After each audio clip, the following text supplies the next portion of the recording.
Este é o meu respirar.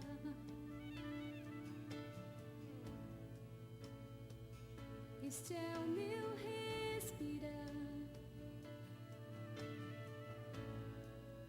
Teu Santo Espírito vivendo em mim.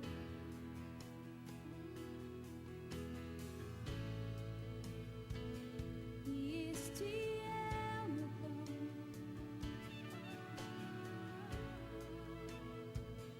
E este é o meu pão. Tua vontade feita em mim.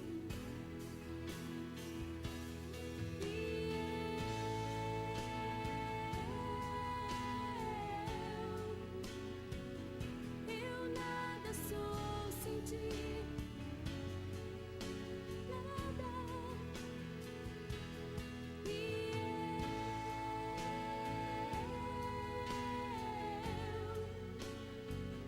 Perdida estou sem ti.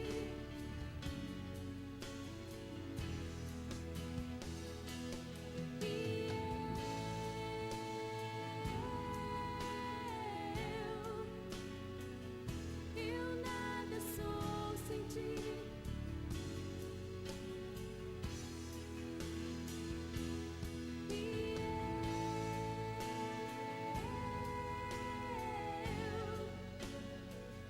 Perdida estou sem ti. Perdida estou.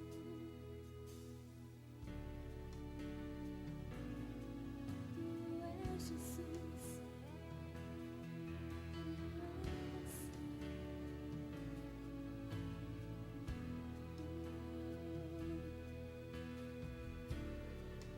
Te amo.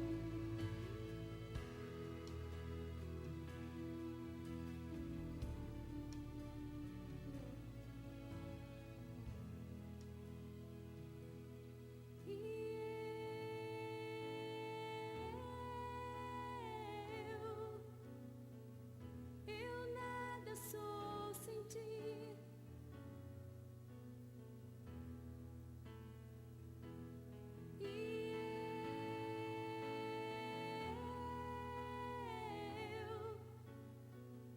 Perdida estou sem ti. Perdida estou sem ti. Perdida. Perdida estou sem ti.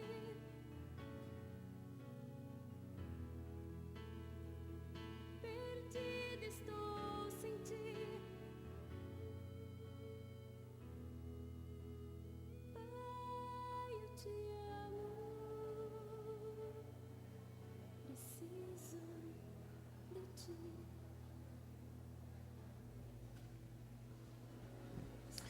Bom dia, meus irmãos. Deus nos convida a termos um relacionamento com Ele. E Ele diz em várias partes da sua palavra: ouça Israel, preste atenção, olha para mim. Eu sou o seu Deus, podem me procurar. Em Deuteronômio ele diz: nenhuma outra nação tem um Deus tão disposto a recebê-los. Então, hoje, nessa manhã, o nosso convite é esse. Abra os seus olhos, os seus sentidos e olhem para Deus. Vamos ficar em pé e vamos fazer essa oração cantada, pedindo a Deus que os nossos olhos sejam abertos para a sua glória, para a percepção da sua vontade.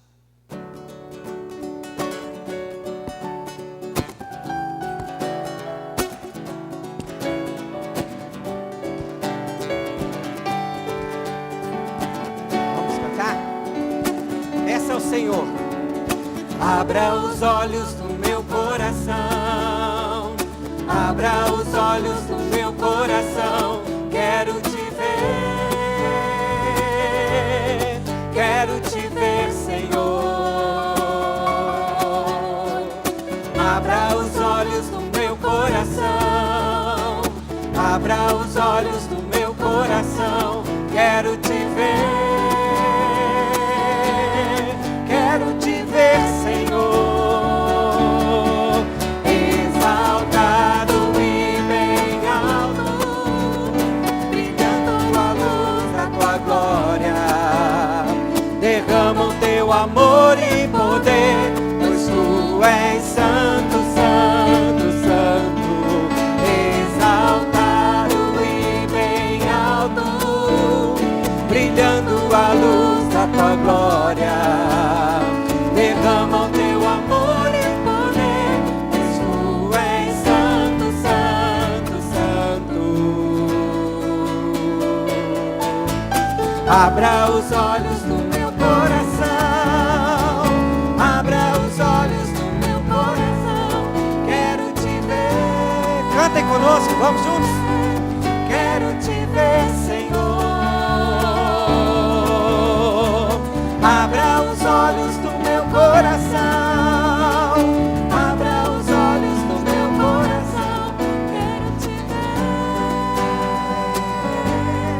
Quero te ver, Senhor. Exaltado e bem alto, brilhando a luz da tua glória. Derrama o teu amor e poder, pois tu és santo, santo, santo. Exaltado e bem alto, brilhando a luz da tua glória. Derrama o teu amor e poder, pois tu és santo, santo, santo. Santo, santo, santo. Santo, santo, santo. Esse é o nosso Deus. Santo, santo, santo.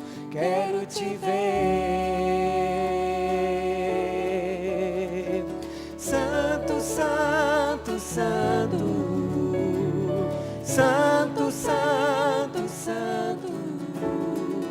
Santo, santo, santo. Quero te ver. Santo, santo, santo. Santo, santo, santo. Santo, santo, santo. Quero te ver. Eu quero te ver. Quero te ver. Quero te tocar. Quero te abraçar. Quero te ver. Eu quero te ver. Quero te ver. Quero te tocar. Quero te abraçar. Quero te ver. Quero te ver. Quero te ver. Essa é a sede do homem. Essa é a sede do homem, a sede de Deus, a sede da presença de Deus. E os sentimentos dos homens, várias vezes o que nós fazemos? Nós atribuímos os nossos sentimentos a Deus, né? Nós estávamos estudando hoje sobre a questão de sentirmos o amor de Deus. Para sentirmos o amor de Deus, às vezes a gente transforma o nosso sentimento no sentimento de Deus. Por exemplo, eu quero te ver, quero te tocar, quero te abraçar. Nós não vamos tocar Deus e abraçar Deus agora. Mas nós vamos sentir a sua presença. E é muito claro isso. É só a leitura da palavra de Deus. Busque Deus. É ali que seus olhos vão ser abertos. Na palavra de Deus, Ele se manifesta a nós. E o Espírito Santo ilumina a nossa leitura da palavra de Deus. E nós vamos poder tomar todas as nossas decisões baseadas na palavra de Deus. Estamos aqui mais uma vez para glorificar o nome do Senhor. E nós não fazemos isso sozinho. Portanto, cumprimente o irmão que está ao seu lado. Convida-o a fazer parte desse momento de adoração. Deus abençoe vocês.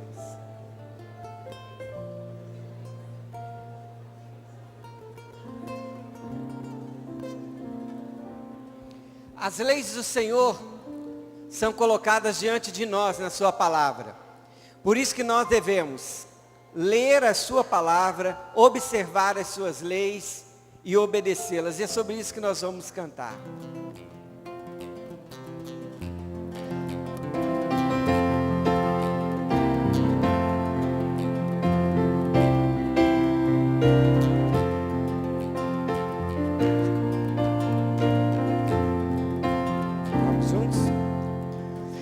Jesus confia, suas leis observar, é trilhar um caminho de paz, satisfeitos guardar o que Ele ordena, alegria perene nos traz, crer e observar tudo quanto ordena, o fiel obedece ao que Cristo manda. Ao andarmos com Deus, recebemos dos céus direção e conforto sem par, nem tristeza, nem dor, nem a prova maior poder, amém, essa fé abalar, crer e observar tudo quanto ordena, o fiel obedece ao que Cristo manda. Inefável prazer é Jesus conhecer e ser crente zeloso e leal, sua voz sempre ouvir, suas ordens cumprir, é ter bênção constante, real, crer e observar tudo quanto ordena, o fiel obedece ao que Cristo manda.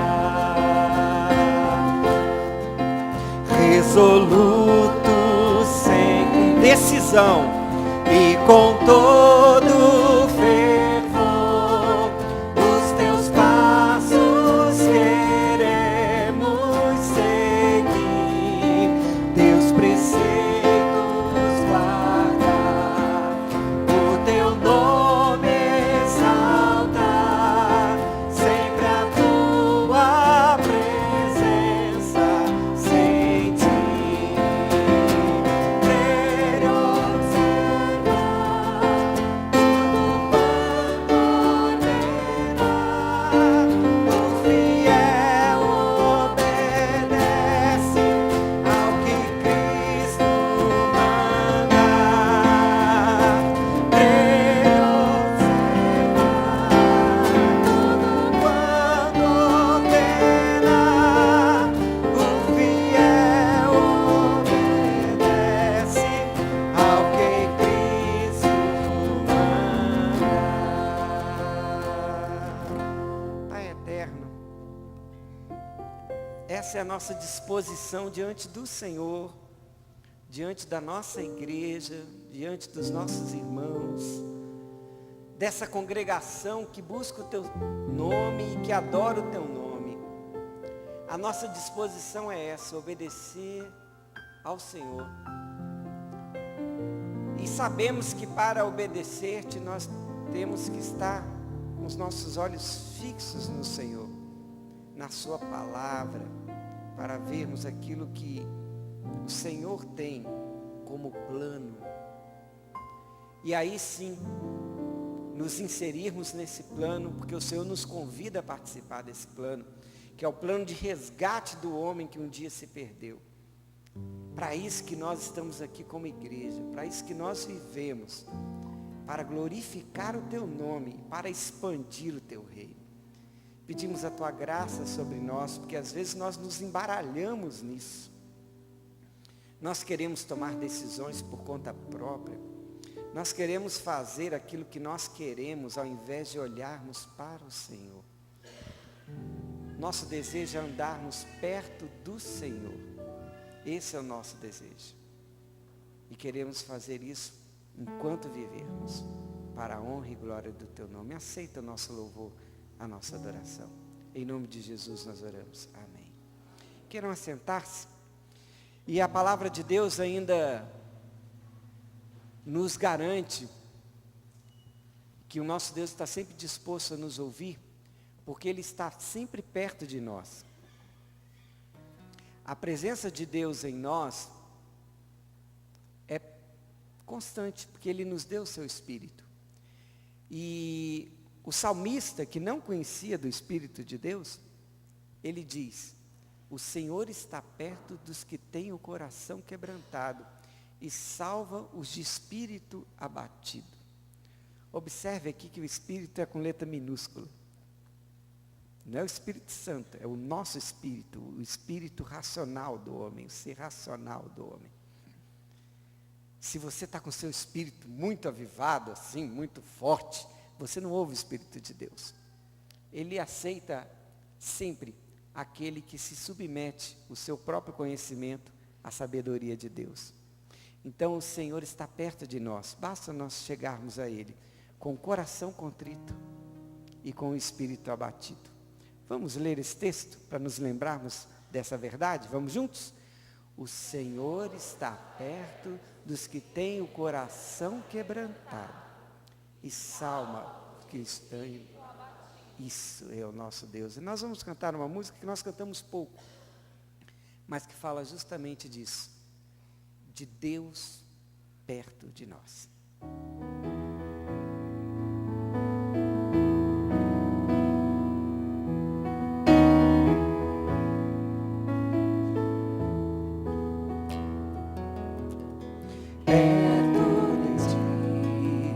Para sempre quero estar, meu coração quer te amar e te adorar.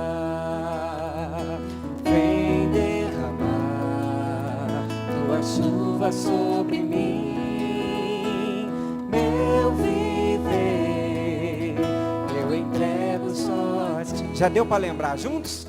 Perto de ti, para sempre quero estar, meu coração quer te amar e te adorar. Vem derramar tua chuva sobre mim, meu viver, eu entrego só a ti. Vem me tocar com tua presença e teu poder. Aviva dentro em mim teu Espírito e tua glória.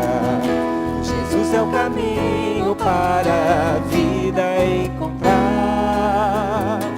O meu querer hoje põe em teu altar. Perto de ti, perto de ti, para sempre quero estar. Meu coração quer te amar e te adorar. Vem derramar tua chuva sobre mim, meu viver, eu entrego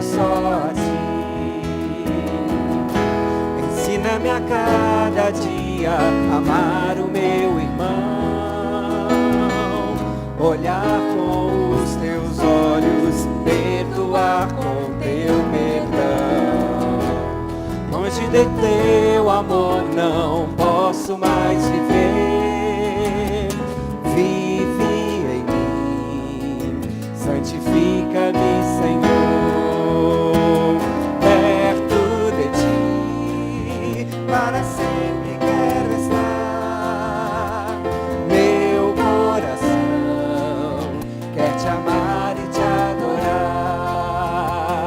Vem derramar tua chuva sobre mim. Meu viver eu entrego só a ti. Mais uma vez. Perto de ti, para sempre quero estar. Meu coração quer te amar e te adorar. Vem derramar tua chuva sobre mim. Meu viver eu entrego só a ti.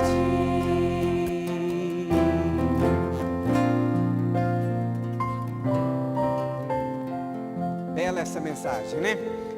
De colocarmos o nosso viver à disposição do nosso Deus, para que Ele nos use para a sua honra e glória. Nós vamos continuar ainda lendo, aliás, nós vamos assistir um vídeo agora, desculpe, do nosso pastor que vai nos trazer um recado nessa manhã.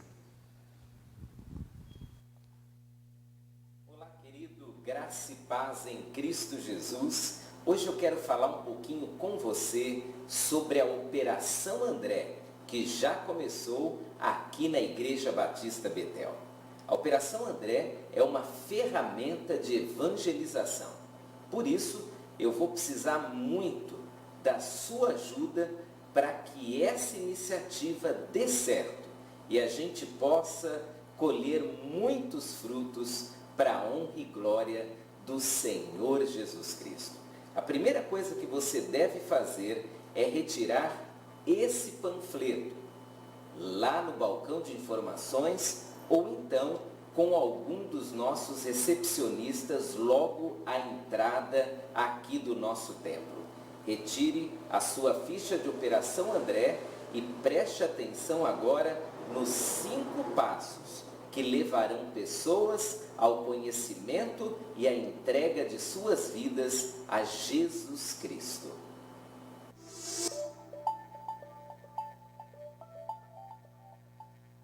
Primeiro passo da Operação André. Olhe ao seu redor e escolha 5 pessoas que você quer ver ganhas por Cristo Jesus. Escreva o nome de cada uma delas nessa ficha e a partir de então, ore todos os dias por essas pessoas.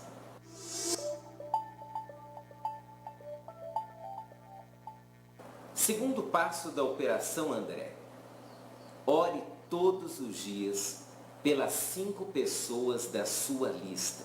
Não esqueça nenhum dia de orar por elas. Peça a Deus que quebrante o coração dessas pessoas, que amoleça o coração dessas pessoas e peça a Deus oportunidades para falar de Jesus a elas. Terceiro passo, desenvolva uma amizade genuína com essas pessoas. Convide-as a irem à sua casa, vá à casa delas. Faça uma amizade cada vez mais profunda. Assim, você ganhará a confiança dessas pessoas e também testemunhará de Jesus a elas.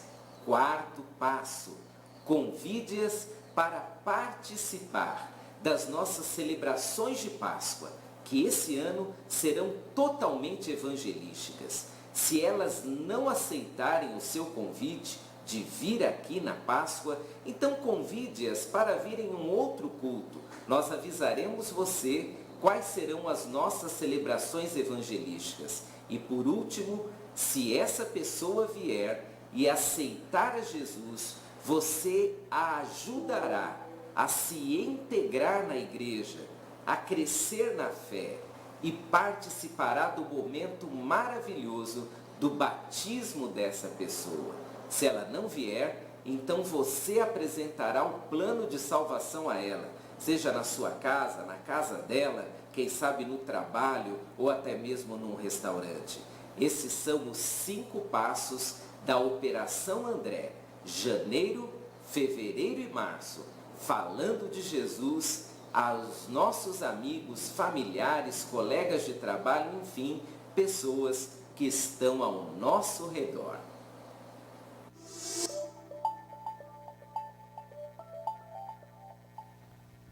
Essa é a nossa parte. Deus faz a parte dele e nós fazemos a nossa.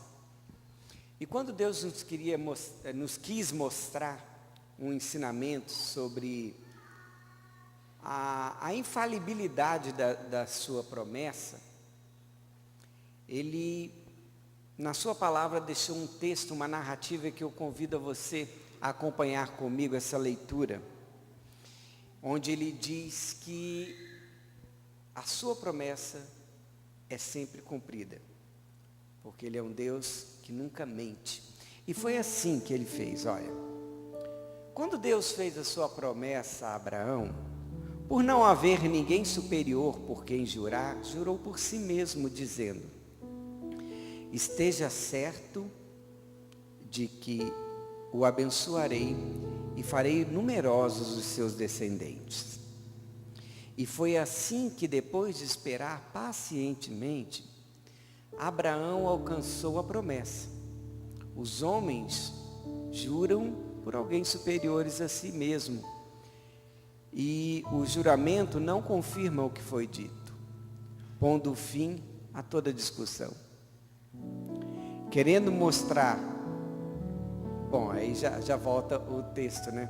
Querendo mostrar de forma bem clara a natureza imutável do seu propósito para com os herdeiros da promessa, Deus confirmou com juramento, para que por meio de 2 coisas imutáveis, nas quais é impossível que Deus minta, sejamos firmemente encorajados, nós que nos refugiamos nele, para tomar posse da esperança a nós proposta. Um texto maravilhoso, que fala da imutabilidade da promessa de Deus e da fidelidade de Deus a si mesmo.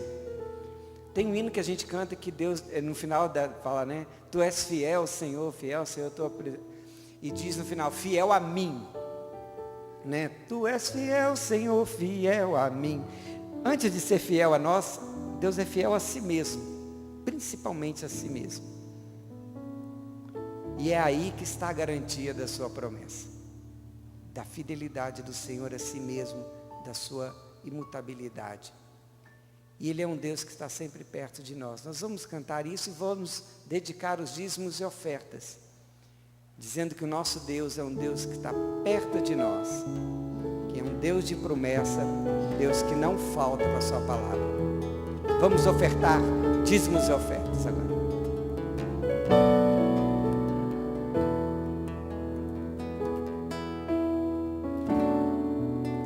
Sei que os teus olhos, sempre atentos, permanecem em mim.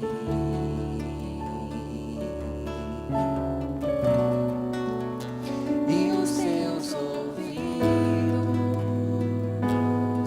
estão sensíveis para ouvir meu clamor. Posso até chorar, mas a alegria vem de manhã. És Deus de perto e não de longe, nunca mudaste, tu és fiel.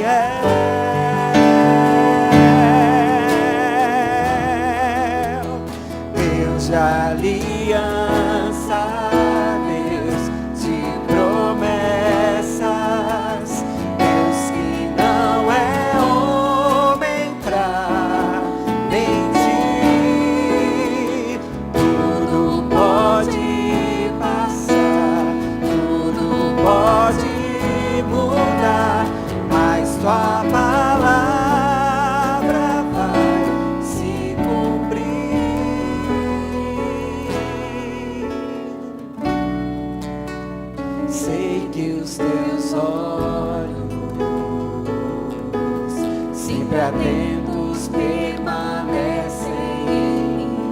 graça de Deus. Que os teus ouvidos estão sensíveis para ouvir meu clamor. Posso até chorar, mas a alegria vem de manhã. És Deus de perto e não de longe, nunca mudaste, tu és fiel.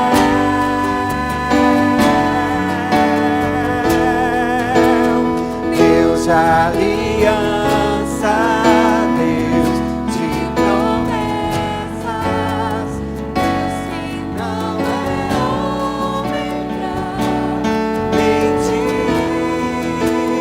Tudo pode passar, tudo pode mudar, mas tua palavra vai se cumprir. Posso enfrentar o que for, eu sei quem luta por mim. Seus planos não podem ser frustrados. Minha esperança está nas mãos do grande eu sou. Meus olhos vão ver o impossível acontecer. Deus de aliança, Deus de promessas, Deus que não é homem pra mentir. Tudo pode passar, tudo pode mudar, mas sua palavra vai se cumprir.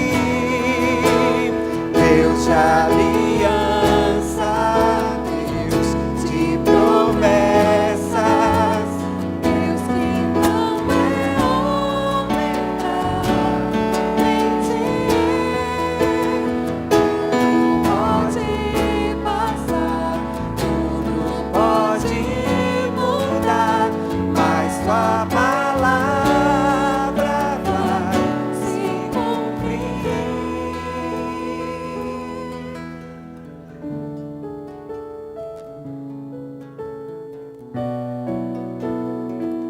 Nós vamos orar com a irmã Berê, agradecendo a Deus pelos dízimos e ofertas aqui colocados diante do altar do Senhor. Querido Deus, querido Pai, louvado, exaltado seja o teu nome, soberano sobre todas as coisas. Queremos nessa manhã, Senhor, te agradecer por tão belo dia, por tão belos momentos que o Senhor concede, de adoração ao teu nome, de honra e louvor somente a ti, Pai, é devido. Por isso nós exaltamos, por isso nós glorificamos ao Deus vivo, ao Deus único, ao Deus Senhor e Salvador. E nesse momento te louvamos pela disposição da tua igreja de estar reunida, louvando o teu nome. E como obediência à tua palavra, Senhor, os nossos irmãos trouxeram seus dízimos e ofertas para que o teu reino se expanda na face da terra, para que a tua igreja seja mantida com sabedoria, com graça e trazendo vidas para o teu reino. Assim te louvamos, pedimos a direção daqueles que vão executar da melhor forma, para que se amplie aqui na terra a tua graça e o teu poder. Assim te louvamos e te agradecemos no nome santo e precioso de Jesus. Amém. Hoje pela manhã teremos a alegria de ouvir o nosso irmão, o casal de missionários André Farias e sua esposa Fernanda. O André é missionário da nossa igreja. Vem cá, André. Vem cá, Fernanda. Conhecido por muitos aqui. Ele tem atuado na França. França, essa semana, tem sido evidência nos principais veículos de notícia, em decorrência de um atentado ali no jornal. E o André é missionário ali na França, ele vai compartilhar aquilo que Deus está fazendo na França e vai falar também dos desafios para nós no tempo atual ali. André, é uma alegria tê-lo aqui, Fernanda, temos orado por vocês e espero que Deus use vocês, ou melhor, oro para que Deus use vocês. Trago um abraço saudoso do pastor Guilherme, da família Jimenez e receba já também de toda a igreja. Vamos orar? Posso orar por vocês? Deus, eu te agradeço pela vida dessa família e te peço que o Senhor, ó Pai, os use para falar ao nosso coração. É minha oração em nome de Jesus. Amém. Deus abençoe. Graças e paz. Amém. É um prazer enorme estar aqui com vocês e compartilhar a palavra de Deus essa manhã. Trago um abraço caloroso do pastor Didier Rocá, da Igreja Batista em Montpellier. E nós faremos o seguinte: a Fernanda, minha esposa, ela vai falar durante 10 minutos, mostrar algumas fotos do trabalho que nós estamos fazendo lá, e depois eu trago uma mensagem para vocês, ok? Eu falo pouco, então eu peço desculpa desde já para os irmãos. Nós estamos muito felizes de estar aqui com vocês, porque vocês são nossa família. São pessoas que nos ajudam lá e a gente vê um monte de rostinho já conhecido e alguns irmãos que têm sido muito queridos, mandado mensagem para a gente e a gente fica muito feliz de estar aqui com vocês. Muito obrigada. Nós vamos começar falando um pouquinho lá de Montpellier. Pode pôr a primeira foto, por favor? O pessoal do Ovo, adorei esse nome, viu? Pessoal do Ovo. Show. Olha lá. Esse aí é o meu marido. Tão bonitinho, né?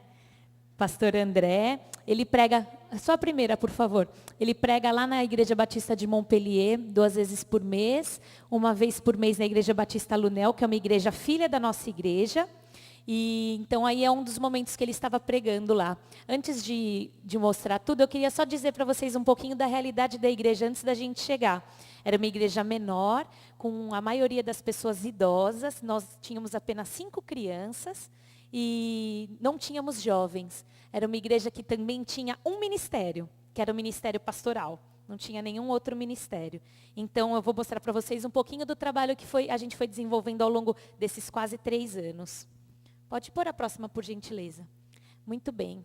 Esses aí são um pessoal conhecido aqui da nossa associação, ali para o canto direito, pessoal da banda Aquiles. Eles foram lá com a gente, passaram um tempinho com a gente lá, nos abençoaram com uma bateria eletrônica, uma igreja, gente, nem se pensava em ter uma bateria. Nós colocamos essa ideia na cabecinha dos irmãos lá, conseguimos explicar que não é um instrumento barulhento, que é um instrumento para dar ritmo. A gente deixa bem baixinho também, para eles não ficarem, né, achando que está muito barulho. E foi uma bênção ter eles com a gente lá, eles cantaram e nos abençoaram, e puderam também nos abençoar, ficando alguns dias na nossa casa. Foi muito legal mesmo. Então, o pessoal, junto com algumas pessoas da nossa igreja. A próxima, por gentileza. Muito bem. Essa foto é bem recente. É do coral cantando no Natal. As crianças estão ali na frente cantando também, porque foi uma música que nós cantamos em conjunto. Então, o nosso coral é um dos ministérios que a gente desenvolveu ao longo do tempo lá. Nós temos ensaio todas as semanas, perto das datas que nós temos comemorativas, ou quando o coral vai se apresentar. E a Florence, que é aquela moça que está ali, de frente para o coral, é a filha do pastor Didier Rocá, que é o pastor da nossa igreja. Ela toca no louvor também, junto com o André, que chegou lá para tocar piano, e agora, graças a Deus, nós temos uma moça que está tocando piano, uma jovem que voltou para a igreja, e agora ela está no ministério tocando piano, e o André foi para o violão. Eu ia falar guitarra, porque é em francês guitarra. Os irmãos me perdoem, que não é querendo ser metida não, mas aqui, às vezes vem a palavra em francês na nossa cabeça e a gente esquece. Muito bem, violão. O André está tocando violão lá. E ali as crianças cantando junto. Essa foto é do pequeno grupo que o André desenvolve junto com os jovens. Na casa daquele mocinho ali de azul, do lado do senhor de branco, é o Vincent, Vicente para a gente, Vincent. Ele é esposo da Florence, que é aquela moça que dirige o coral. E ali nós temos um grupo pequeno com os jovens. Esse é um dos pequenos grupos. Nós temos quantos pequenos grupos, na igreja? 5 pequenos grupos, que era também um ministério que não tinha. E nós estamos desenvolvendo pequenos grupos. Alguns são uma vez por mês, outros são a cada 15 dias, e tem pequenos grupos semanais também. Pode passar o próximo, por favor. Essa também é uma foto recente. Para variar, a gente gosta de comer todo mundo junto, né? Ô, gente, como o crente gosta de comer junto, né? Compartilhar o alimento. É bom demais, não é? Ali a gente estava com um grupo de jovens que nós estamos desenvolvendo com os estudantes. A gente mora em Montpellier, que é uma cidade com muitos estudantes, muitos estrangeiros, porque tem muitas universidades lá. Então, nós desenvolvemos um projeto junto com um outro casal de brasileiros, a Ana, a Cláudia e o Alexandre, e toda semana nós temos encontro com estudantes. A gente tem uma média agora de mais de 15 estudantes, de várias partes do mundo. É engraçado porque às vezes tem uns que não falam francês, a gente faz tradução simultânea em inglês, e a gente vai tentando atingir a todos ali. Tem gente da República Tcheca, alemães, franceses mesmo, da própria França, porque é o povo que a gente também quer atingir, não é? Madagascar, e a gente tem uma de Londres ali também, uma inglesa, então uma variedade grande. Então, são os nossos estudantes. Ore por esse grupo, porque é um grupo que tem crescido e tem sido muito abençoador estar com eles. A próxima foto foi um batismo que não ocorria há mais de 5 anos na igreja. E nós chegamos, trabalhamos na vida desse irmão que já ia na igreja, o Henrique, e ele foi batizado no meio do ano passado, pelo pastor Didier. Esse é o nosso batistério, olha que bonitinho. A gente monta e desmonta ele. A próxima foto é de um batismo recente. Foi agora em novembro, André, ou dezembro? Novembro, né? Essa é uma menina, uma das estudantes, é fruto desse ministério de estudantes que a gente desenvolve durante a semana. Ela é da Angola e fala português com a gente, que é uma bênção falar português um pouco com alguém lá. Então, essa é uma das estudantes, o André batizou-a. A próxima foto é outro batismo nesse mesmo dia, dessa irmã, que é uma jovem que está indo na igreja, e foi muito abençoador tê-la batizada, porque ela faz parte do pequeno grupo, ela é fruto do pequeno grupo de jovens. E a próxima foto é o pastor Didier abençoando esse irmão, que há pouco tempo vai à igreja. Ele tem uma história de vida muito complicada, já tentou se matar algumas vezes, e glória a Deus, ele estava ali nas águas do batismo e está com a gente. Ele é um dos irmãos que está ajudando a gente agora com a reestruturação da igreja, porque a gente estava com um problema de água na cave, que podia ter todo o problema no porão, na cave, no porão, e que podia dar um problema na estrutura do prédio todo. A gente podia perder o prédio todo sem ter até para quem vendeu o prédio, porque a gente não podia vender um prédio com problemas. Mas esse irmão chegou na igreja e agora está nos ajudando também com isso. Glória a Deus por isso. Aqui são os meus pupilos, minhas pupilas, as crianças. Essa é a sala das crianças, numa idade mais ou menos de 7 a 11. E imagina, nós tínhamos 5 crianças e agora nós dividimos as crianças em 3 grupos. Essa aqui é a idade média. A próxima foto é, deixa eu ver, a dos adolescentes. Nós começamos com um grupo de adolescentes que tem crescido a cada dia. E é no berçário, olha a Manu lá no berçário, gente. Que bonitinha, minha pequenininha. Nós temos essa irmã que está ali, ela é brasileira também, carioca, e tem ajudado a gente também. A próxima foto sou eu dando curso de português na igreja. Nós começamos, os irmãos da igreja começaram a se apaixonar pela nossa língua. E nós falamos, não, peraí, nós vamos ensinar o português para vocês. Então, nós temos ali um grupo bem bacana, que ainda estavam faltando 2 pessoas nesse dia, e eles estão amando a nossa língua. Eles querem vir para cá, viu? Então, preparem as casas, que logo, logo os franceses vão desembarcar aí para ficar um tempinho com a gente também. Então, um curso de português. Eu acho que é a última foto, né? É? Legal.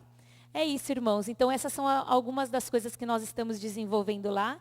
A gente continua pedindo a oração dos irmãos, as ofertas dos irmãos, e que vocês continuem orando pela França. Como vocês viram essa semana, é um país que carece muito, muito mesmo do amor de Deus. Que Deus possa abençoar a todos vocês e a nós também que estamos lá. Obrigada. Obrigado, Fê. Vocês viram grandes coisas tem feito o Senhor. Em Montpellier, na Igreja Batista, preciso dizer que o projeto é para trabalhar como igreja francesa, é um projeto de revitalização.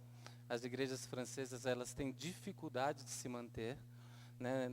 E existe uma grande falta de pastores, uma grande falta vocacional do ministério pastoral. Então, o projeto é enviar seminaristas, estudantes ou até mesmo pastores formados para a França, para que eles estudem lá e, estudando, também ajudem uma igreja batista na França. Eu preciso dizer também que eu não tenho nada a ver, embora eu me chame André, com a Operação André. Ok? Até vai soar um pouco estranho, bizarro, como dizem os franceses lá na França, porque eles estão numa operação antiterrorismo. Se você disser Operação André lá, eu posso ser até perseguido. Então, que esteja claro, eu não tenho nada a ver com a Operação André, esse projeto de evangelismo da Igreja Batista Betel. Vamos ler a palavra do Senhor, então, irmãos. No livro do profeta Jonas, capítulo 1. Livro do profeta Jonas, capítulo 1.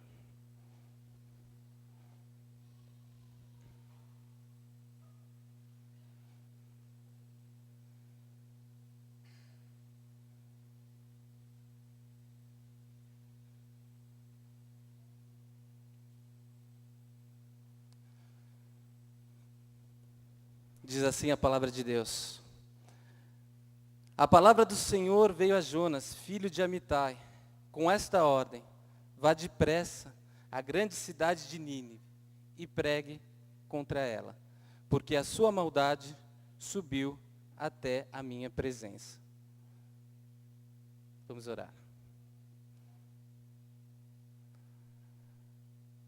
Senhor, que o seu Espírito toque os nossos corações e que eles estejam abertos à tua voz, ao teu toque, ao seu discernimento, aquele que o Senhor nos dá, como nós cantamos.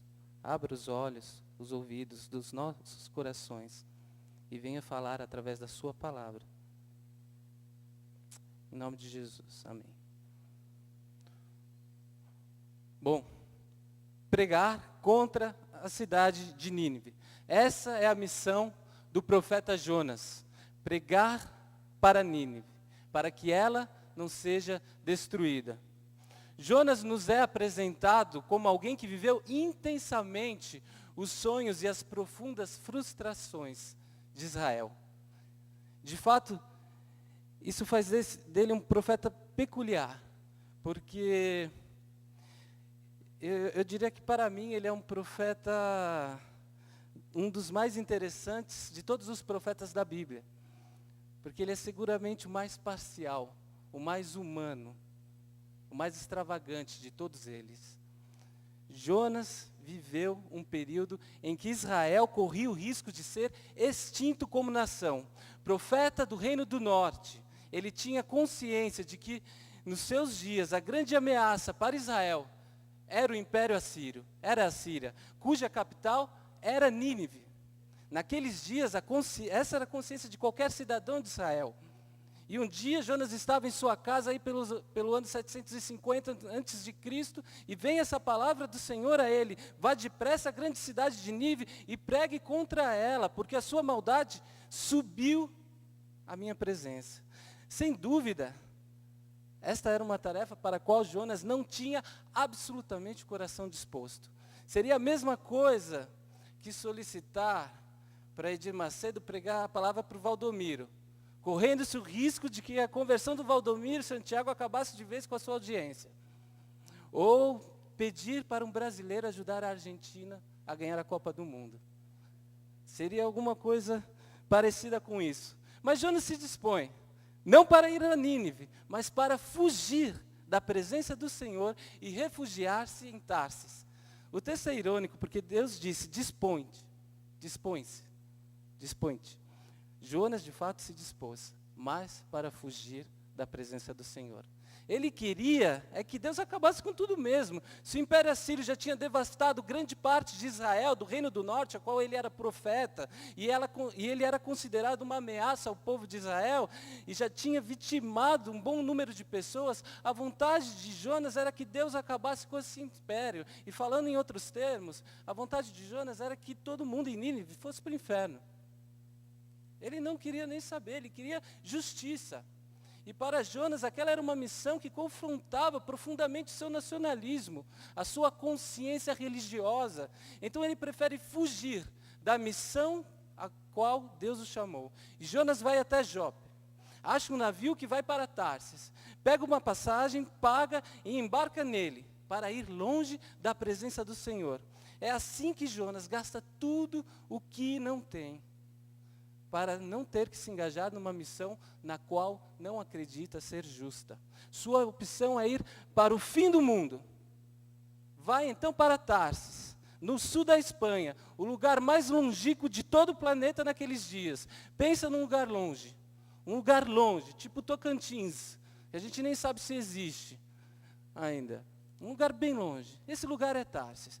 A viagem para lá durava em volta um ano de onde Jonas estava, para chegar em Tarsis. Era literalmente o fim da linha.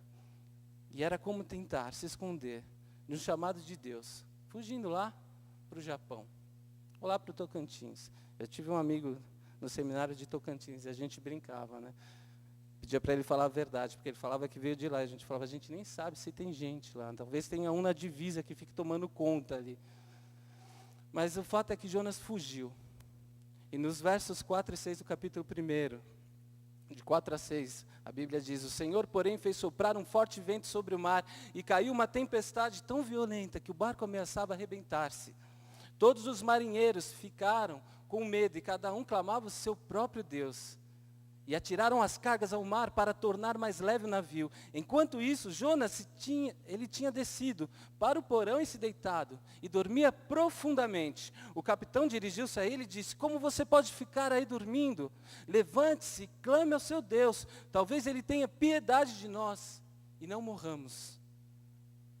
Então Jonas, confessando a sua culpa, diz: podem parar de orar para esses deuses aí, porque eu estou com um problema com o maior Deus de todos. O Deus que criou os céus e a terra, o Deus que controla a tempestade, o Deus acima de todos esses deuses, inclusive é Ele que está controlando essa tempestade aí. Então Jonas é arremessado ao mar, após confessar a sua culpa e após o seu pedido. E nesse ponto a narrativa de sua história parece atingir o ápice da desgraça e da desesperança. Porque sua vida e seu ministério parecem ali definitivamente liquidados. Mas então diz a narrativa que um grande peixe engole Jonas, onde ele ficou 3 dias e 3 noites. Então Jonas, do ventre do peixe, ora ao Senhor, Deus, e diz: em meu desespero clamei ao Senhor. Capítulo 2, verso 2. E ele me respondeu: do ventre da morte gritei por socorro, e ouviste meu clamor.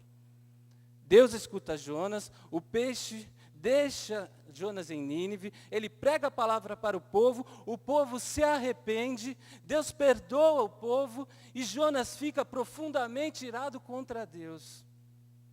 Ele faz acusações contra Deus, dizendo: eu sabia que isso ia acontecer, o Senhor é um Deus clemente, misericordioso, o Senhor é tardio em irar-se, grande em benignidade, e te arrependes do mal, como se isso fosse algo ruim.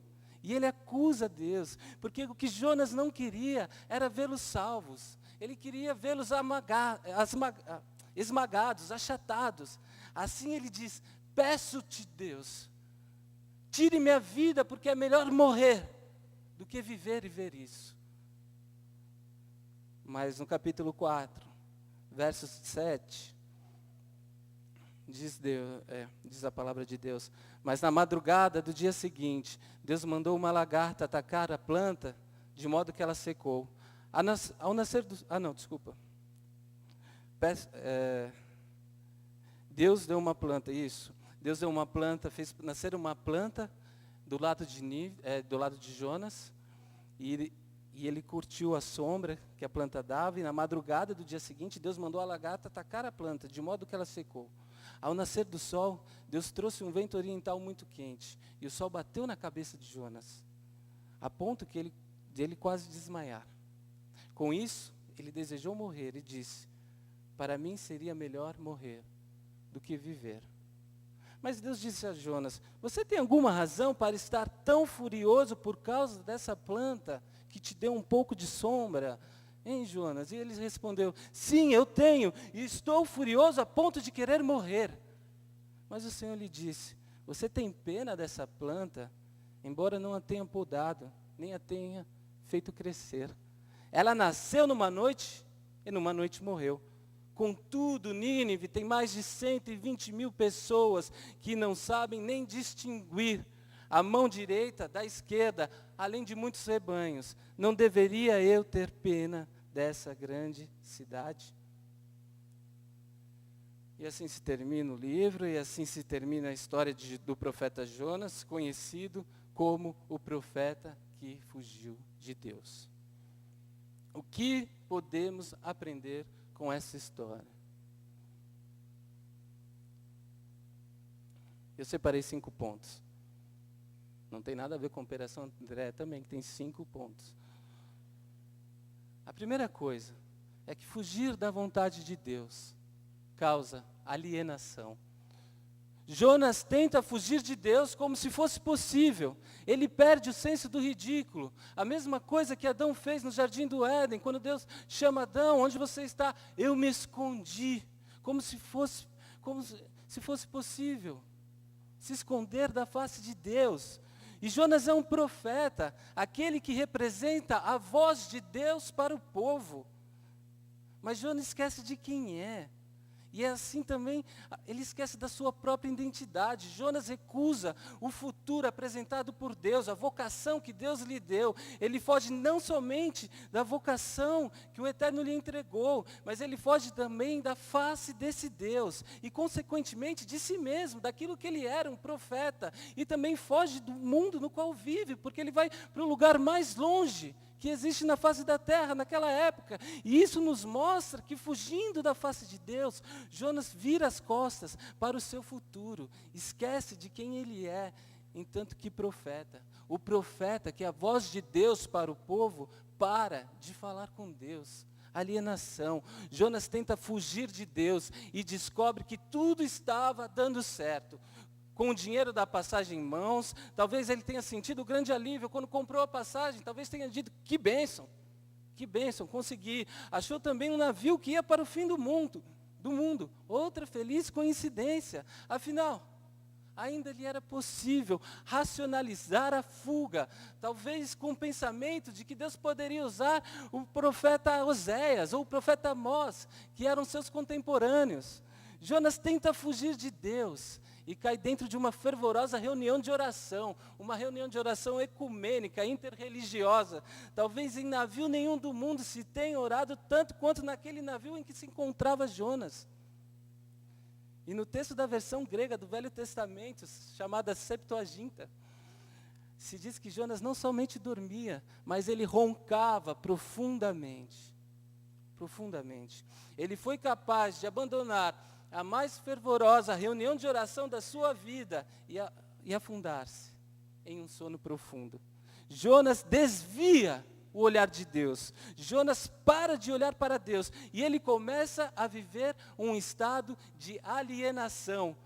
E o estado de alienação da vontade de Deus torna Jonas menos humano e menos crente dos que os pagãos. Porque os pagãos, eles lutavam pela vida.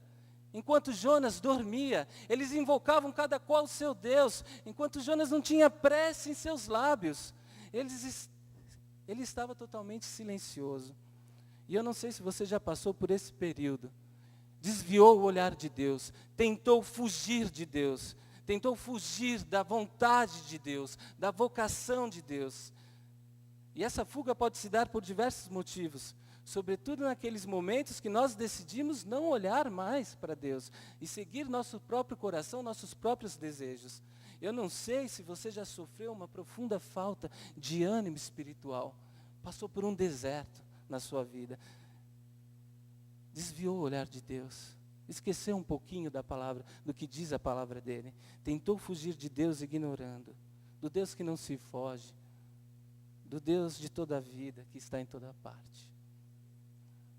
A alienação à vontade de Deus gera tragédia. Esse é o segundo ponto. A alienação à vontade de Deus gera tragédia. A alienação à vontade de Deus gera tragédia, não somente a nós, mas também àqueles que nos cercam. Porque ninguém sofre sozinho e ninguém é feliz sozinho. Quando você está feliz, quando algo de bom acontece na sua vida, a primeira coisa que você quer fazer é compartilhar a novidade com aqueles que você ama. É por isso que a gente passa aqui nas nossas séries, nas igrejas, e compartilhamos com as igrejas que nos ajudam o que Deus está fazendo lá em Montpellier, na França. É por isso que a gente mostra as fotos, porque a gente se alegra do que Deus está fazendo a partir das nossas vidas, porque nós estamos implicados, porque vocês estão implicados nisso. Quando a Manuela nasceu, lá na França, a primeira coisa que eu queria era falar com meus parentes, com os meus amigos no Brasil, dizendo, ela nasceu, gritar, porque ninguém é feliz sozinho. Você quer compartilhar essa felicidade com alguém. Mas ninguém sofre sozinho. Por exemplo, quando alguém está doente, quando a Manuela fica doentinha lá na França, a família toda fica skypando a gente, perguntando, ela está bem, ela melhorou, sofrendo. Ninguém sofre sozinho. Quando você tem uma perda, quando você perde algum ente querido, as pessoas que te amam, os seus familiares, as pessoas que estão em torno de você, sofrem junto com você, choram juntos com você. Agora, se você está alienado de Deus, se você está caminhando no oposto de sua vontade, você está caminhando rumo a uma tragédia. Porque entre os que estão caminhando, alguns ainda não descobriram para onde vão. Tudo bem, mas entretanto existem aqueles que, como Jonas, sabem da sua missão, sabem da sua vocação, sabem daquilo que Deus entregou nas suas mãos, mas a negam. Sabem que estão caminhando no sentido oposto, na direção contrária. E se você está consciente da vontade de Deus, mas decidiu seguir os seus próprios desejos, atenção, cuidado, porque você está numa via perigosa, talvez rumo a uma tragédia. E o maior problema não é o sofrimento que você traz para a sua vida. O pior é aqueles que te amam, aqueles que estão te acompanhando, aqueles que estão perto de você, eles sofrem juntos. Eles estão com vocês, eles choram com vocês. A gente acompanhou um divórcio muito dramático de amigos nossos. A gente sofreu juntos. E a gente não podia estar aqui. Eu tive perdas na minha família, também de entes queridos, que eu não podia, não tinha condições financeiras para estar perto no Brasil, nem no velório, nem no enterro. E a gente sofreu lá, de longe. Porque ninguém é feliz sozinho, ninguém sofre sozinho. Quando você é feliz, as pessoas se alegram com você. Quando você sofre, algumas pessoas choram com você. Isso acontece entre amigos, isso acontece na família e entre nós, igreja. Nós somos um corpo. E a gente sabe muito bem que uma unha encravada dói e faz todo o corpo sofrer. Todo o corpo. Porque ninguém sofre sozinho. As suas ações atingem todos aqueles que estão em torno de você. E Jonas fez com que todos que estavam naquele barco sofressem a tragédia que era dele. Porque ninguém sofre sozinho. Estar consciente da vontade de Deus, mas caminhar numa direção oposta, não se findará numa boa via. E a tragédia que você traz, o sofrimento que você traz para a sua vida, você traz também para a vida daqueles que te acompanham, da comunidade que você congrega. Mas, entretudo, porém, nós temos uma ferramenta de ajuda. A oração. A oração como resposta a essa alienação de Deus. Quando dentro de mim desfalecia minha alma, eu me lembrei do Senhor e subiu a ti minha oração, diz Jonas. Observe que ele não orou para decidir sobre a fuga. Ele não orou quando a tempestade veio. Jonas não orou quando todos oravam. Não orou quando a verdade sobre a fuga foi revelada, se tornou pública. Quando a sua culpa se tornou pública. Não orou quando os marinheiros, num último gesto de solidariedade, tentaram remar até a praia para não jogá-lo no mar. Ele não orou quando os marinheiros oraram, pedindo para que Deus não os culpasse por terem jogado Jonas no mar. Ele não orou. Mas é no ventre do peixe que ele começa a recuperar a saúde humana e sua fé. É no ventre do peixe que Jonas começa a sair desse estado de alienação e a recuperar a saúde de sua alma. É no ventre do peixe que ele restaura a mais fantástica possibilidade humana, que é olhar para cima, olhar para Deus. É no meio da sua angústia, no pior momento de sua vida, que Jonas decide novamente voltar os seus olhos a Deus. E ele diz, na minha angústia, eu clamei ao Senhor. Na minha angústia, eu clamei ao Senhor. E a angústia aqui aparece como sintoma de que a alma está viva, está respirando. Pois até então, sua apatia só falava de uma alma sem nervos, de uma alma morta. E a angústia pode ser sim uma ponte que nos leva até Deus, porque ela nos incomoda, ela não nos deixa à vontade, ela não nos deixa apáticos.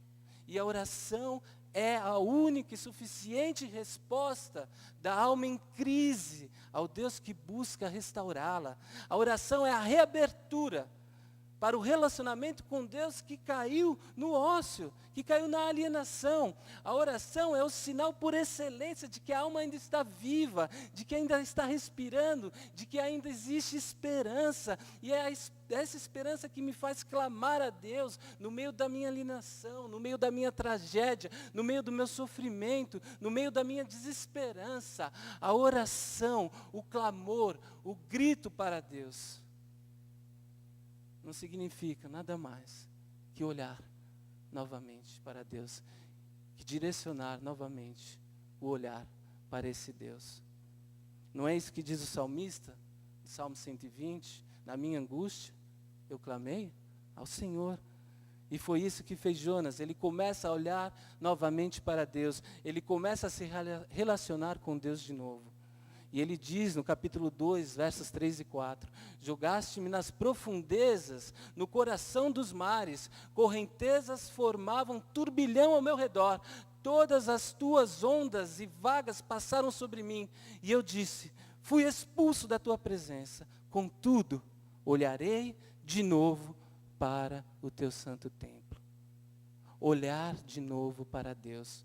Eu não sei se você está passando por uma situação de angústia, de alienação, e menos ainda o que te colocou nessa situação. Mas eu me lembrei de uma pessoa em Montpellier, uma mulher que contou sua história. Ela se casou, jovem, e seu marido, ele se revelou uma outra pessoa.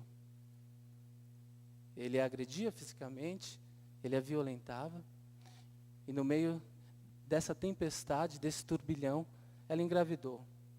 O filho nasceu com sérios problemas de saúde e uma outra batalha iniciou-se em sua vida. Ao mesmo tempo que ela passava pelo processo de divórcio, ela precisou largar o emprego e acompanhar o seu filho no hospital nos seus primeiros 5 anos de vida. Um processo longo.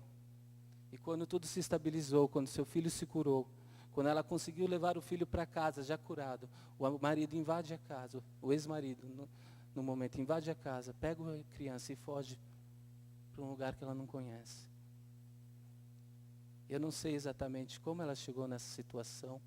Eu não perguntei se na época ela era cristã ou não. O que causou todo esse sofrimento na vida dessa mulher? O que eu sei é que ela estava no pior momento da vida dela. Depois de ter sido desvalorizada e humilhada como mulher, ela estava sendo privada do seu direito de ser mãe. Mas o que ela me disse foi interessante e tocante. Ela disse, André, eu li naquela época que Jesus estava na porta batendo e que se eu abrisse, ele entraria e cearia comigo. E sabe o que eu fiz? Eu literalmente abri a porta do meu apartamento, André. Eu fui até a porta e falei, entra. entra. Eu pus um prato na mesa e falei, come comigo. Come comigo, você prometeu. E quando eu não conseguia dormir, eu arrumava um espaço na cama para ele. E colocava um travesseiro e falava, dorme comigo, porque essa é a promessa que eu tenho na sua palavra, de que o Senhor nunca me abandonará, nunca.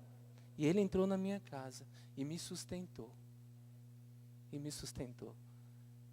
No ventre da morte, quando eu pensava em tirar a minha vida, o Senhor Deus me sustentou. Do ventre da morte, eu olhei para Deus e clamei a esse Deus. E eu recebi toda a força necessária para passar esse momento de tribulação. Do ventre da morte. E depois ela conseguiu recuperar o filho. Hoje o filho já tem quase a minha idade.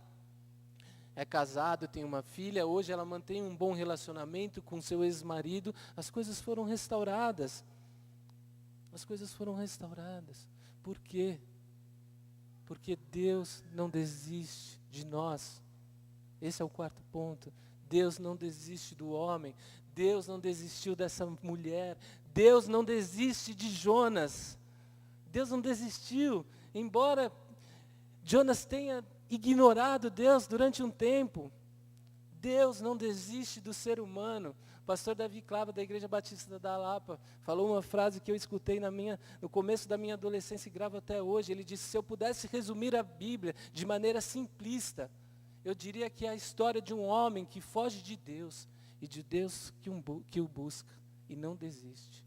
Um homem que foge de Deus e de um Deus que busca esse homem e não desiste. Deus não desistiu de você. Deus não se cansou de você. Mesmo em meio à tragédia que talvez você tenha causado, Deus está criando oportunidades para que você se reencontre com Ele. E você pode se perguntar, mais uma vez, eu não tenho mais jeito, eu já errei demais, eu não tenho reparo. E Deus pode estar dizendo, sim, mais uma vez, você realmente parece irreparável, orgulhoso, mesquinho, desobediente, triste, está quebrado, mas eu nunca vou desistir de você. Ou porventura, você pode estar se perguntando por quê? Por que de estar vivendo essa angústia? Você não consegue entender como um momento de aflição chegou à sua casa. O que é isso que tirou, roubou o chão dos seus pés? O que é isso que a vida está te pedindo, que você não tem para dar e você está sofrendo e não sabe nem por que isso aconteceu?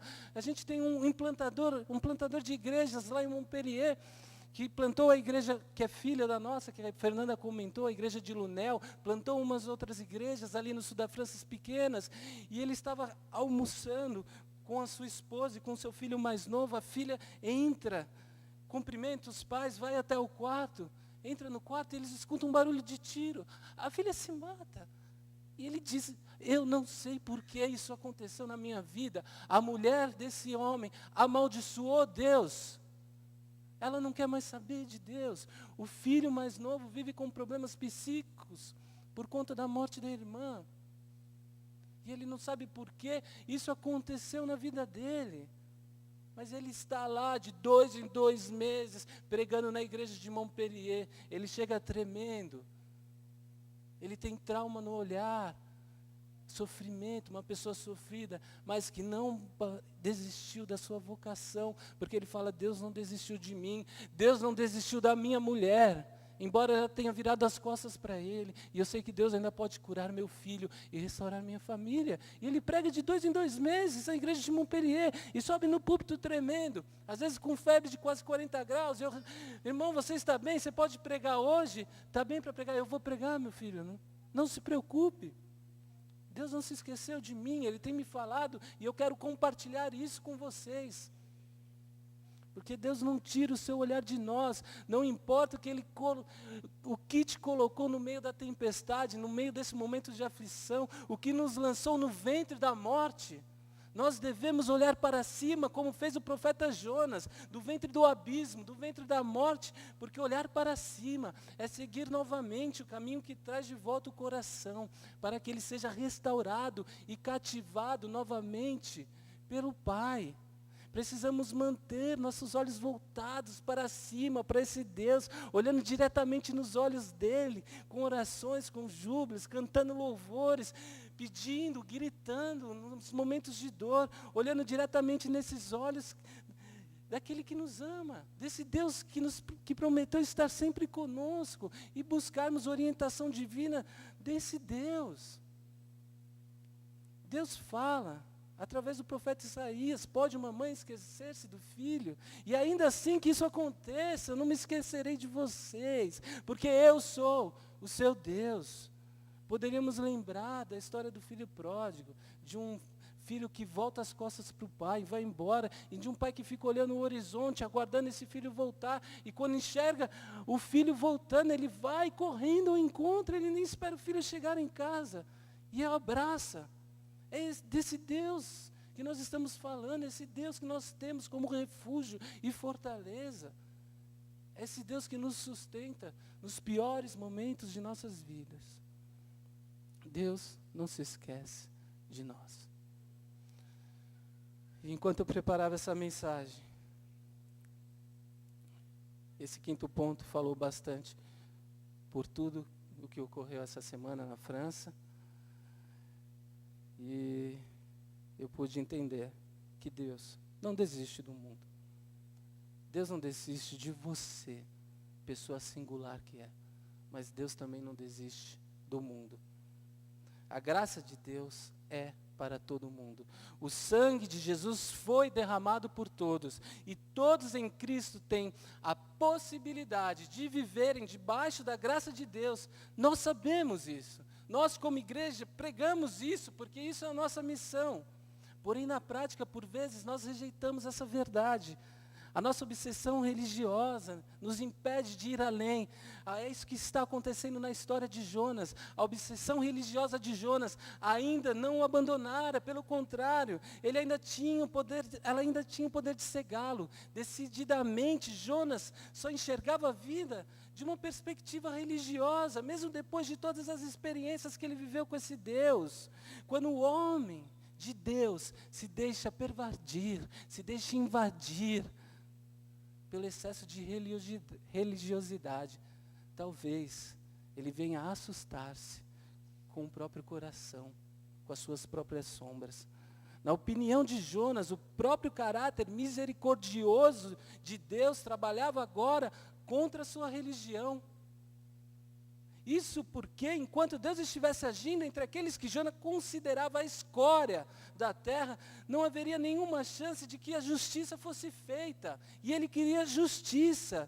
E o excesso de religiosidade e a sede de justiça de Jonas lhe cegara para a beleza da graça de Deus para com o mundo. Jonas não pode reconhecer a graça e o amor de Deus. Ele não pode perceber que Deus pode poupar esse povo porque o ama. E ele diz: é melhor a morte do que viver no meio desses e ver que o Senhor está salvando essas pessoas. Jonas tem ainda uma última esperança, talvez, de que o povo se arrependa de ter se arrependido e comece a pecar novamente, para que assim o juízo de Deus venha e destrua esse povo. Meu irmão, minha irmã, se você está preso à sua religião, você está correndo o risco de desenvolver uma forma de perversidade que vai contra o desejo de Deus, que é de que todos sejam salvos e cheguem ao conhecimento da verdade, como está escrito em 1 Timóteo 2,4. Se você torce para que Deus pese a sua mão e faça justiça, destruindo ou banindo aqueles que acabam com os valores da família, que caçam daqueles que fazem o bem, que caçam daqueles que matam o corpo,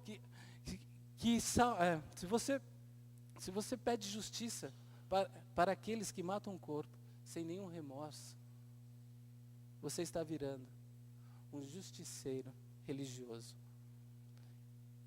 E não foi para isso que Jesus veio, essa não é a mensagem do Evangelho, e não é assim que o Evangelho pede para nós vivermos. O que diremos após os atos de terrorismo dessa semana na França? São extremistas, pessoas que em nome de um Deus justificam qualquer tipo de violência contra o próximo, pessoas que torcem para aqueles que ridicularizam sua religião sejam mortos, trucidados. São justiceiros religiosos, pessoas que praticam uma violência que gera em nós repulsa, aversão. E pior, essa nossa aversão, essa nossa repulsa, pede justiça para com eles também. Qual que é a reação, a nossa reação para esses extremistas, a respeito deles? Nós temos que ser mais radicais. Nós temos que torcer para que a polícia trucide todo mundo. Então a gente pode tomar o exemplo de Jonas para responder essas questões. Após toda a sua experiência, Jonas ainda não tinha entendido. Então Deus dá uma planta a Jonas e a faz morrer no dia seguinte. E Deus diz então a Jonas: você teve compaixão da planta e acha justa a sua revolta por eu tê-la matado. E como não hei eu de ter compaixão da grande cidade de Nínive, em que há mais de 120 mil pessoas, sem considerar os rebanhos, que não sabem discernir entre a mão direita e a mão esquerda. 120 mil pessoas que não sabem discernir da mão direita e da mão esquerda. Nós temos uma comunidade islâmica na França com mais de 6 milhões de pessoas. Isso representa 10% da população francesa. É verdade que a maioria não é extremista, mas Deus está falando de uma capital para Jonas com 120 mil pessoas. Por que que ele não olharia para essa comunidade de mais de 6 milhões, somente na França? Por que que Deus não olharia para a França? Por que não a Europa? Porque é um país desenvolvido. Nínive era a capital do império dominante da época, uma grande potência, uma das maiores. Entretanto, Deus quer salvar a sua capital. Deus está escutando, está vendo e fala: eles podem ser salvos, vai lá e pregue. Entretanto, muitas vezes nós pensamos bastante e corretamente, onde existe uma urgência física, como na África, como nos países asiáticos e mesmo aqui no sul, na América do Sul. Mas nós ignoramos, por exemplo, o povo francês, 66 milhões de habitantes, onde 85% não possuem mais credo, não creem em mais nada. E esses que não creem em Deus não são capazes de discernir entre a mão direita e a mão esquerda. E vivem uma urgente crise existencial. Porque se em algum lugar do mundo alguns morrem por falta de alimento, por falta de recursos básicos. No outro, como na França, outros dão fim na sua própria vida por falta de sentido. Porque não tem em quem crer. Quantas pessoas cristãs depressivas que eu visitei, que me falaram: se não fosse Deus, se não fosse Cristo na minha vida, eu não estaria mais aqui. Agora 85% não creem em Deus, não tem nenhum tipo de religião. Porque na aflição, na angústia, no sofrimento, eles não possuem o conhecimento desse recurso de olhar para Deus e gritar e receber essa ajuda divina que nos sustenta. Por que não a França? Porque a salvação de Deus é para todo mundo, para todos, seja na África, na Europa, na América do Norte, Oceania, América do Sul, Japão. Deus está falando ao profeta Jonas: Jonas, por favor, redimensione o que você sentiu pela planta, e você será capaz de sentir o que eu sinto por Nínive. Redimensione as suas frustrações, as suas perdas religiosas, as suas perdas pessoais, aquilo que você não conseguiu realizar, que era seu desejo, o seu sentimento de perda. E você sentirá o que eu sentiria se tivesse que destruir aqueles que queres que eu destrua.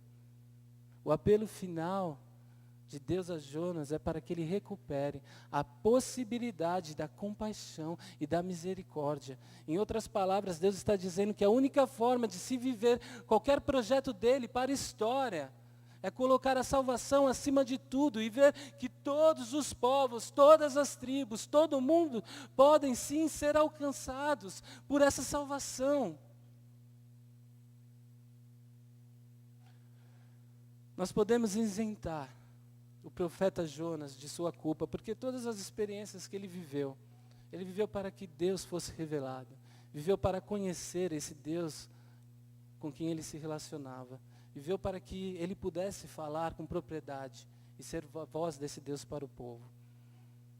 Viveu para poder ver até onde a infinita graça de Deus pode ser absurda aos olhos humanos. Porque nada e nenhuma justiça humana se assemelha à justiça divina. Ela não tem nada a ver com o nosso senso de justiça.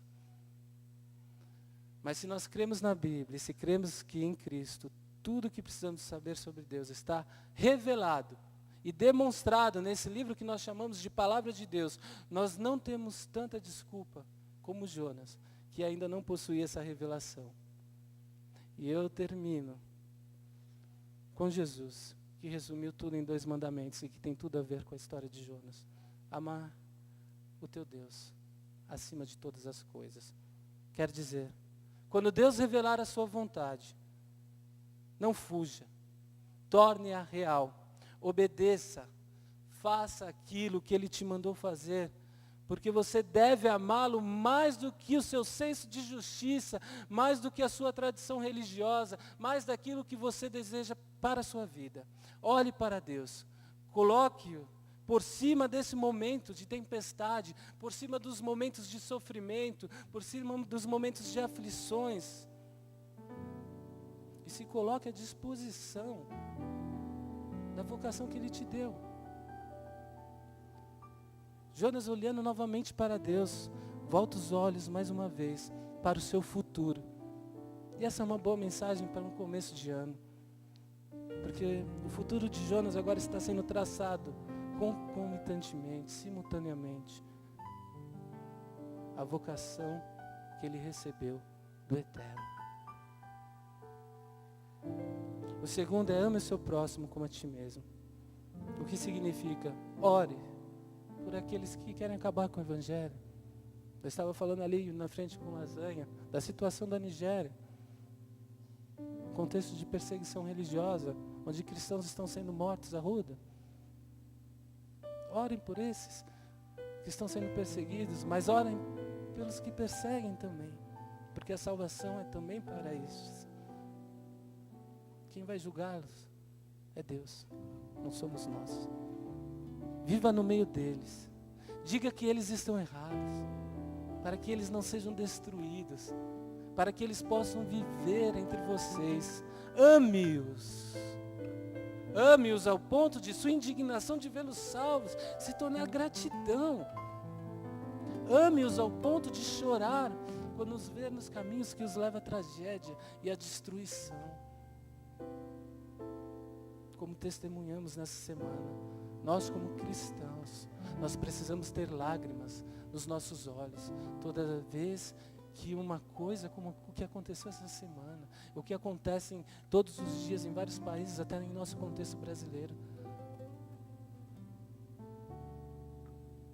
Nós precisamos ter lágrimas nos olhos quando essas coisas acontecem. Nós precisamos clamar ao Senhor e pedir pela salvação de todo mundo, dessas pessoas, seja aqui na Cristolândia, seja lá no Japão, em Montpellier, na França, na Nigéria, na África, em Moçambique, a missão que vocês sustentam. Porque não há nenhuma saúde possível para o homem de Deus que não tem dentro de si a possibilidade desse amor compassivo. Sem esse amor que revela essa graça de Deus, a nossa vida mergulha assim numa amargura, num justicismo perverso, na unilateralidade religiosa e num viver que perde a possibilidade de amor e de compaixão. Num viver que perde a possibilidade de tocar essa graça de Deus, que abraça todo mundo.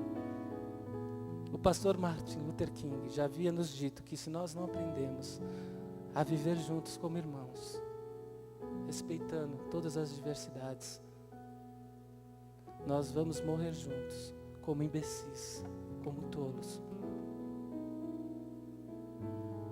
Portanto, queridos, o apelo de Deus a Jonas não é outro, senão esse que se estende a todos nós. Volte a amar tudo e todos, mesmo os mais inamáveis da história. Caso contrário, sua vida será marcada pela tragédia de um amargor. sem cura. Deus ainda fala hoje e nos diz a mesma coisa, porque as suas palavras permanecem para sempre. Passarão os céus e a terra, mas o recado divino continua. A boa notícia de que um mundo despedaçado pode sim ser salvo é real, evidente para hoje. Que Deus nos ajude na nossa missão.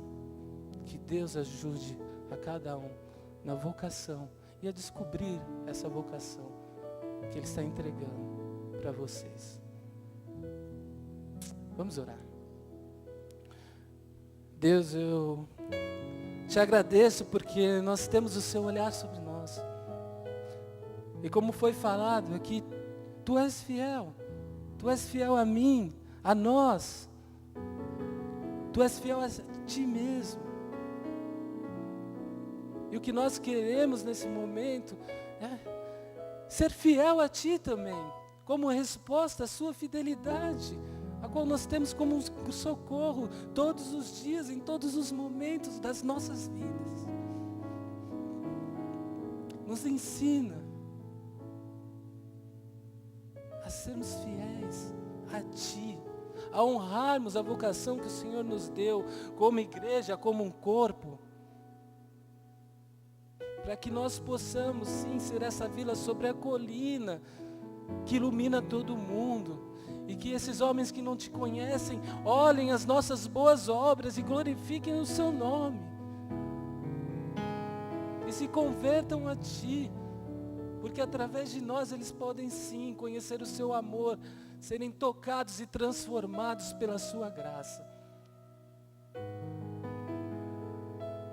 Nos toque a cada instante com o poder do Seu Santo Espírito, para que nos momentos mais difíceis de nossas vidas, nós possamos olhar para Ti e receber esse amor e sentir mais uma vez a Sua proteção sobre nós, o Seu sustento, que nos faz levantar todos os dias e caminharmos para o alvo daquilo que o Senhor nos deu, daquilo que o Senhor nos propôs, até o dia onde o Senhor enxugará todas as lágrimas, onde não haverá ranger de dentes, porque o Senhor vai fazer e já está fazendo novas todas as coisas. Obrigado, Deus, obrigado pelo Seu olhar sobre nós, obrigado pela Sua graça para com o mundo, no nome de Jesus, amém. Que Deus nos abençoe. Que haja em nós o mesmo sentimento que se manifestou na casa de Simão, o leproso, lá em Betânia, nos tempos de Jesus Cristo. Próximo da morte de Jesus Cristo, uma mulher olhou para Jesus e derramou sobre Ele o que ela tinha de mais valor, que era um perfume de alabastro. Que hoje, a semelhança dela, que também foi julgada por isso, pelos homens, nós coloquemos diante do Senhor a nossa vida, nos derramando na Sua presença. Vamos ficar em pé, encerrar este culto, dizendo que o nosso Deus é formoso, é maravilhoso.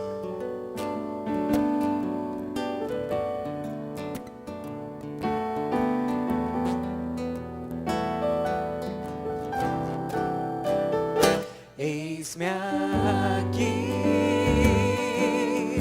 outra vez, diante de Ti abro meu coração, meu clamor, Tu escutas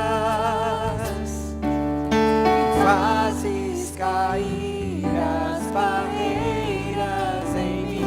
És fiel, Senhor.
Senhor,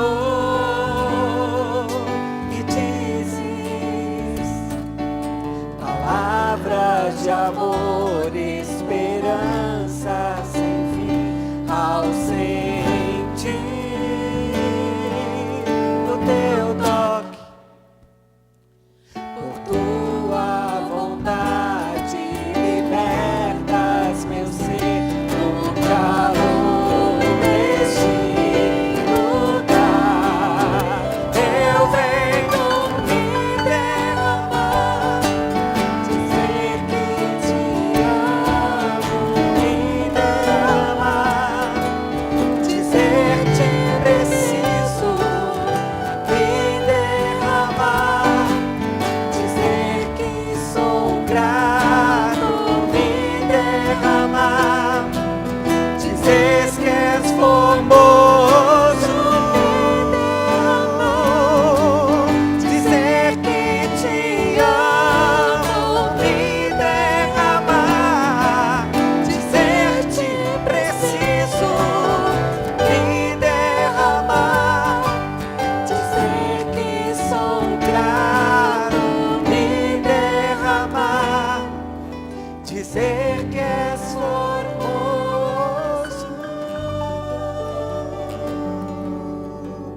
Queira se sentar, pastor Fernando vai nos orientar quanto essa semana e nos despedir deste culto também. Antes de dar algumas considerações, eu quero convidar o André. Eu anotei aqui algumas perguntas para ele. Eu queria fazer das muitas perguntas antes de orar por ele, depois pela Fernanda, nós orarmos por eles. André, essa semana nós acompanhamos pela mídia aquele ato onde pessoas extremistas entraram e mataram várias pessoas ali naquele jornal. Independente das ações que motivaram a ação daqueles homens ali, o que eu pergunto para você, de repente você pode trazer para nós, que você vai voltar agora para a França, a França tem feito várias passeatas, os franceses, né? Não, França, os franceses, né? Com o discurso da intolerância, né? Com aquilo que está acontecendo. Como a igreja de Jesus, pode, nesse momento de dor e até mesmo de uma certa confusão, num país onde 85% da população, ela não tem Cristo como Salvador, como a igreja evangélica pode, diante desse cenário, levar alguma resposta ou estar atuando ali na França? Nós vivemos num contexto francês que já é bem difícil para uma laicidade opressora para a igreja cristã. O evangelismo na França é considerado proselitismo, você não pode fazer. E depois do que se passou na semana passada, fica muito mais difícil para uma ação direta da igreja cristã, porque a gente está mexendo com religião, com intolerância religiosa. E a França, ela tem um histórico, desde a Reforma Protestante, de perseguição religiosa. Existe uma frase de um protestante que diz: mataram um homem, em 1612 ele diz, não é defender uma doutrina, é matar um homem. E eles vivem nesse contexto, e é por isso que hoje 85% rejeitaram Deus. Eu acredito que a ação da igreja hoje na França é um trabalho de formiga. Nós precisamos conviver, nós precisamos alcançar através dos pequenos grupos, os vizinhos, as vizinhanças, as pessoas que são relutantes, e ter uma abordagem pessoal. Porque hoje, sobretudo hoje, nesse momento, qualquer proclamação religiosa, ela vai ser rejeitada pelos franceses. Nós estamos num momento, infelizmente, mais delicado, por conta dos atos terroristas de religiosos. E foi uma revista anarquista, foi uma revista que extrapola o respeito para as entidades religiosas, contra as instituições religiosas, Mas, infelizmente, os atos extremos nos colocam numa posição muito mais difícil. Eu não vejo uma outra abordagem, a não ser aquela de trabalho de formiga. Reconstruir a igreja francesa para que ela consiga respirar. Porque hoje a gente tem esse problema também, as igrejas estão fechando. Elas não conseguem se manter sozinhas. A laicidade é opressora. E cada vez menos pessoas dentro das igrejas. Então o trabalho do evangelho hoje na França, no meu ponto de vista, é revitalizar as igrejas, para que elas retomem consciência da sua missão e sejam encorajadas e recebam força para proclamar o evangelho. Amém. Mais uma pergunta aqui, André. Diante desse cenário da intolerância religiosa, não só para o Islã, mas para o cristianismo, como a igreja evangélica aqui no Brasil, ela pode ajudar os nossos irmãos na França a fazerem um trabalho da propagação do evangelho num país aonde falar do evangelho é um crime por conta do proselitismo. E o Brasil, pelas leis que estão tramitando também aqui, está caminhando para esse mesmo patamar. Várias leis de deputados, vereadores, que alguns aqui votaram ou não votaram, estão aí tramitando para isso. Mas especificamente na França, como é que nós aqui no Brasil conseguiremos ajudar vocês que estão lá na França? Eu acho que a igreja evangélica, sobretudo a igreja batista, tem uma porta aberta hoje, por conta do projeto que vocês apoiam. Nós estamos diretamente falando com os líderes, presidente da Associação Batista de Língua Francesa, que abrange toda a França e uma parte da Bélgica e uma parte da Suíça, as partes que falam francês. Nós temos as portas abertas e eles têm um trabalho, eles estão com um projeto de implantação de igrejas, porque hoje a Associação Batista de Língua Francesa, ela tem quase 50 igrejas. Só para o contexto francês, 66 milhões de pessoas, façam as contas. É muito pouco, é muito pouco. Então eu acho que existe a possibilidade de uma parceria com a Associação Batista de Língua Francesa, das nossas igrejas batistas que já estão apoiando esse projeto, o qual já foi recebido pela associação, não é um projeto independente, pela Associação Francesa, e eles querem o envio de novos pastores, eles querem o envio de pessoas que possam restaurar ou dar novo ânimo para a igreja, para que ela possa respirar. A banda Aquiles foi lá, uma banda da associação aqui do norte. Eles viram a música diferente, eles viram jovens testemunhando do poder do evangelho, da transformação que esse evangelho faz na vida deles. Eu falaria particularmente da igreja Betel. Vocês podem nos ajudar, não só com dinheiro e oração, mas indo visitar o trabalho. Façam um projeto, vão para a França, vamos ficar uma semana revitalizando, visitando as igrejas da região e dando novo fôlego, novo ânimo de vida, para que depois nós possamos emancipar essas igrejas e elas cumpram a missão no contexto cultural e a vocação para a qual elas foram chamadas ali no território delas. É isso que eu vejo. Você tem mais uma observação? Bom, André, eu tenho um monte de pergunta aqui, mas por causa do tempo eu não vou fazer, depois eu faço para você.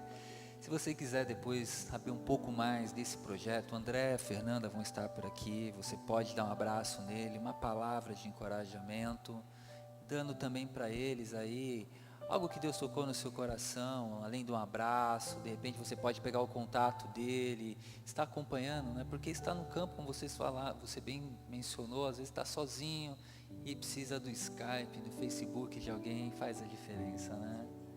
Obrigado, André, por estar aqui. Fernanda, nós iremos orar. Quero convidar a igreja a ficar em pé.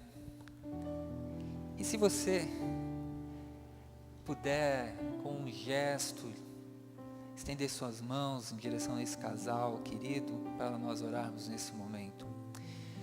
Senhor Jesus, o Senhor nos chamou, ó Pai, para uma obra excelente. Uma obra que por um lado humano é impossível de fazer, ó Pai. Mas nós não estamos sozinhos. nós temos o Senhor como nosso Deus. E diante disso nós podemos confiar que nós, através do Senhor, ó Pai, iremos fazer uma obra de excelência para a glória do Teu nome, Senhor Jesus.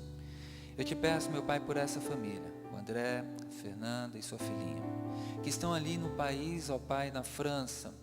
Um país, ó Pai, que foi no seu passado alvo da graça do Senhor, como é alvo hoje da Tua graça. Um país, ó Pai, que teve uma história onde cristãos ali, ó Pai, fizeram um trabalho de impacto naquela sociedade. Ó Pai, eu te peço que o Senhor, ó Pai, através não apenas da vida do André, da Fernanda, mas de todos os crentes em Jesus espalhados por aquele país, que eles possam se levantar como uma voz profética do Senhor, ó Pai, como uma voz de cura, meu Pai, através de Jesus Cristo a um país perdido. Que eles possam, meu Pai, apontar o caminho que é Jesus Cristo, meu Pai. Que eles possam apontar a verdade que é Jesus, ó Deus. Ó Pai, revista-os, ó Pai, com tudo aquilo que eles vão necessitar para cumprir, ó Pai, o chamado do Senhor para a vida deles ali, ó Pai. Santo e bendito Deus, colocamos, meu Pai, a vida de cada francês. Que eles possam nesse momento, meu Pai, de inquietação, ter o toque do Senhor, ó Pai. Prepare aquelas vidas, ó Pai, para que a semente caia em boa terra e frutifique. Glória seja dada a Ti, ó Pai, pela vida desse casal. E que o Senhor, ó Pai, nessa manhã, possa levantar outros casais, outros jovens, ó Pai, para ir à França e qualquer local que o Senhor apontar. É a minha oração, em nome de Jesus. Amém. Podem se assentar, Fernanda.